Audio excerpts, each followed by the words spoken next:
Hello and welcome to Scrapping on the Fly. My name is Kristen and I am back with Scrapping Reflections Follow a Sketch February. You can find her and her sketches on Facebook, which is Scrapping Reflections. You can also find her on YouTube as Steak Goddess. So we are up to day 10. So there is the sketch, and I cannot see anyone's name on here. So unless I find out before I post this, a lot of times there haven't been any names on the sketches. So it is just the one picture, and I definitely have that. Lots of layers, some journaling. I'm not going to be doing that. And a couple places for some small pictures, which I'm also not going to do. So there is the sketch. Here is my picture. It is just a picture of my mother-in-law and her birthday party at a Mexican restaurant. And I felt like the pink and obviously the sombrero, this would be the perfect collection because there's lots of those bright pinks and some Spanish words in here. So I've got lots of this that I'd love to use. I love this collection. And I know 2 days ago I used this for a double spread that I did for this Follow Sketch February, but it just was meant to be. So the other things that I have pulled to possibly use are these cut file embellishments, and I don't think I'm going to use all of them, but I knew these colors were a little more bold than the Buenos Dias collection, and I was interested in using the sombrero, but since the colors in here are so bold, I thought I'd pull in some of these other things. There's a couple more that went with this, but these are the ones that would be fitting. So I pulled these out just in case. But I also have, and these are recollections, so they came from Michael's. I also have these two stickabilities from the Paper Studio at Hobby Lobby.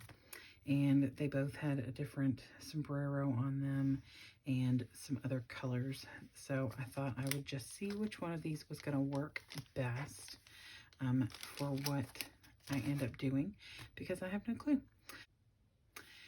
So I am going to use my Creative Memories circle punches and to do something along the lines of these little circles, although these are itty bitty and I have bigger circles. So we're just going to work with that. So I've got my sketch, I've got my picture, some embellishments, and lots of paper to choose from. So let's see how this goes. So the first thing I did was I looked through these cut aparts to see if any of them would work for a title, and then started going through the papers. I needed to find about 4 different papers so that they would contrast enough but complement each other, which all of them do since they're all from the same collection, but that each layer would stand out from the other. So I love that rainbowy type paper. It's so gorgeous. It's like a mosaic. I love using that. I used it on the layout I did 2 days ago. I know. And then I wanted the back page to be a solid because so much was going to be covered. I didn't want it to be one of these gorgeous papers. So I pulled pink because that's what my mother-in-law is wearing. It is also probably her favorite color, or one of them. She wears it quite a bit.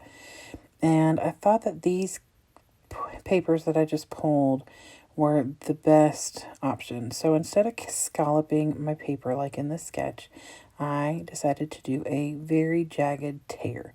I didn't want it to look like a square or a rectangle. I wanted it to be pretty jagged. So there was no control necessarily. I mean, I wanted to keep it big enough, but there's parts that stick out farther than others, and I'm great with that because that's really what I wanted. And I love the way that looks against that pink. The white tear lines are great. So then I measure so I know how big I want to cut the next layer. And the next layer is that mosaic paper. And since it is that white, it stands out great against this layered stripy bit that's on there now. So that stands out really well. I didn't need anything behind that to mat it and make it stand out. And I just love that mosaic paper. In the end, you only see a little of it, but it's enough. So I get that down. I decide to use this paper for my picture mat because it also is that darker coloring. However, it does kind of blend in because it has a white base paper, just like the mosaic. So I decide I'm going to mat it. And I'm trying to decide if black mat or a white, very thin mat, very thin, or if a white mat would look better. And I figured it was black, but I thought I'd look and see what it looked like on the white. And because it has that thick white line between each of those little patterns, it kind of disappears into that white mat. So I love the way the black turned out. And then instead of journaling, I used this paper that has the words all over it to put on the right side. And I really love that because I don't have a lot to journal. There's a whole other birthday party that goes along with this that was at a surprise party that we had. And so I just didn't feel the need for a bunch of journaling. So I'm looking for something there is a banner that goes across the picture in the journaling space. And I'm trying to find one that's going to stand out against the mosaic as well as that. It's kind of like exclamation points all across the page. It's the only way I can explain that. So I set that there and decide if I like it, and I don't end up using that stripe because it blends in with the mosaic, but I figured I'd go ahead and make my punches. So I used my smaller punch, which is a 3/4 inch and a 1 inch to get all of them. I have bigger ones, but I didn't want too big of the circles. So I just scoot all of those aside. And then I matted my picture on black because I figured that it would help stand that out against that really pretty paper. And now I get that down and I have taped everything down, at least loosely. And I get a long piece of double-sided tape and I put it down the side of the left side of the picture. Because there's nothing on the left side except the dirty dishes on the table. And just like people behind her. So I wasn't going to cover over any of her. So, okay, first I'm going to go digging, looking for something for that border, that little border strip. And so I first just thought I'd use that, which matches the background paper. But I really like the way this yellow is more drastic. Of a difference and doesn't have all the color in it. It's just that yellow, like a squares. So I use that and tack that down, and I love how much that separates things. So that I'm happy with, very happy. So now I've decided to put the circles down. I think that's next. Let's see. Yes. I literally just finished this, you all. That's how fast my memory goes. So I put double-sided tape down, pull off the cover of it, and then just start with this gold shiny piece. It's all blue colors. And so I just tack them down kind of. Some go in, some go out. I knew I'd go back and do some extra layering. So like I said, none of them cover my mother-in-law. They just cover that side of the page. And so I just kind of get those in there. And I wasn't really paying attention. It's not like in a pattern. I didn't want the same thing right next to each other, but I didn't care if it was every other one or something.